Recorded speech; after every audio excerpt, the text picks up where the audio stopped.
much better, and I will be able to do these things better as time goes on. So this is basically the 3 levels. Now let's do a comparison in a certain topic. For example, books or reading materials. Or let's think, what kind of reading materials does a person in this consciousness read? Well, definitely it's very clear. I don't know, pornography, popular culture, basically cars, or I don't know, everything that's up to date and just recently released. Normally we see that in this kind of reading materials there's not a lot of truth. Normally they say, well, if you buy this cream you'll lose weight or something. But then you buy it and then it's not true. So we could say that most of this reading material only has something like 10% of truth, or 20 or something like that. If we analyze mental intellectual topics, well, this normally includes, I don't know, politics, economy, administration, science too.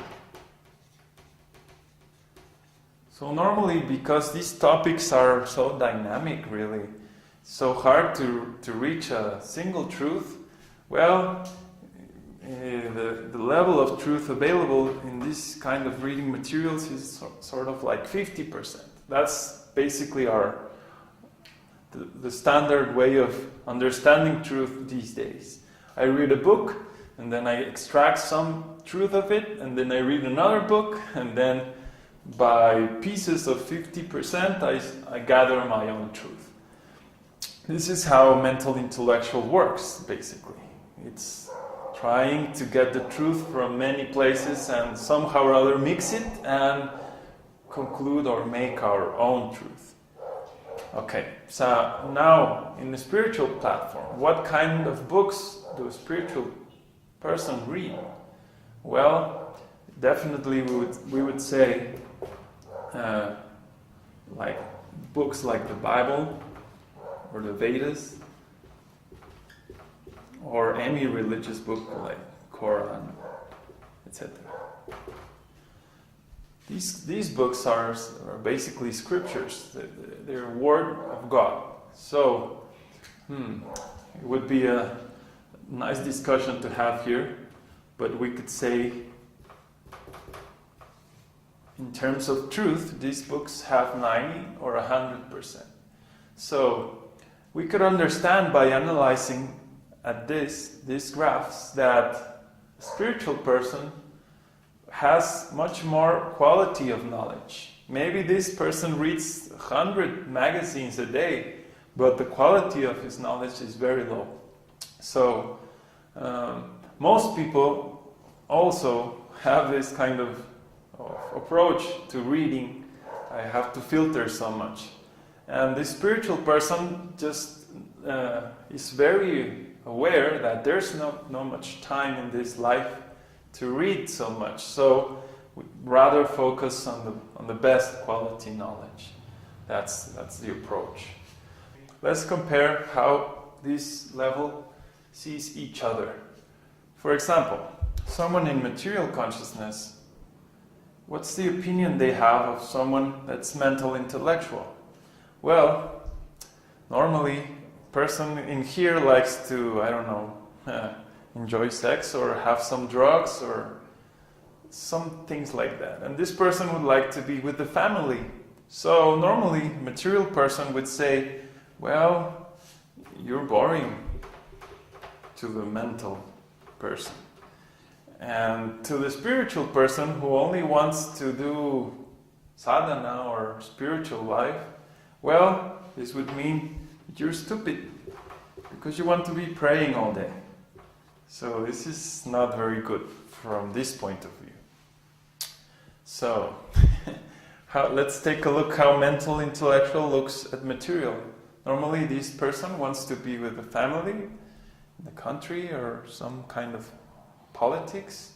The material person wants to be sleeping or enjoying in some kind of pleasure. So mental would say that you're wasting your time, basically. It's a waste of time. What this person is doing is just intoxicating. And this person who basically has different values than the mental one, well, the mental person would say, I don't know, I think it would say boring again. It's too boring to be thinking of God all day, or to be praying or chanting. So we see a pattern here. These levels basically have very different ontology or point of view, so they criticize each other differently. The spiritual person, from the other side, looks at the material person like with mercy. He would like to help him. If we see this life, this kind of life, we could compare it with an animal, because an animal has no decision on what he chooses. If you put a piece of meat in front of an animal, the animal will have no power to say, I won't go. The same with a material person. Some enjoyment is there. It's very hard for them to control themselves. So, because a spiritual person practices self-control, immediately they would like to teach a person in this consciousness to do it, to be self-control, to be in control of your own life, not just like an animal. And the same thing with a person in mental platform. Because a person in mental platform does not know God, really know God, then this person would like to teach him and to escape from this kind of pattern of happiness and unhappiness. So if we analyze these things, we see basically how our life, where are we and how our life is between other people. In this society we live today, well, we could say that, 90% of the people, 90% live under this consciousness. Under mental, maybe, 9%. Just rough numbers. And under spiritual, maybe 1%. So normally, if we try to do any activity that's going to spiritual, we'll see that we're basically alone. It's very hard to find people looking for the same things. We basically, most probably, will be just criticized by this kind of people. If we try to practice spiritual life, then we'll be getting these kind of words like boring, stupid, waste of time. So that's why it's very important to, when one wants to practice spiritual life, to find a spiritual master and to be always in good association. Of course, it's not always possible, but that's why. We'd like to meet only this kind of people and not mix with the general mass of people where it's very risky to increase our consciousness.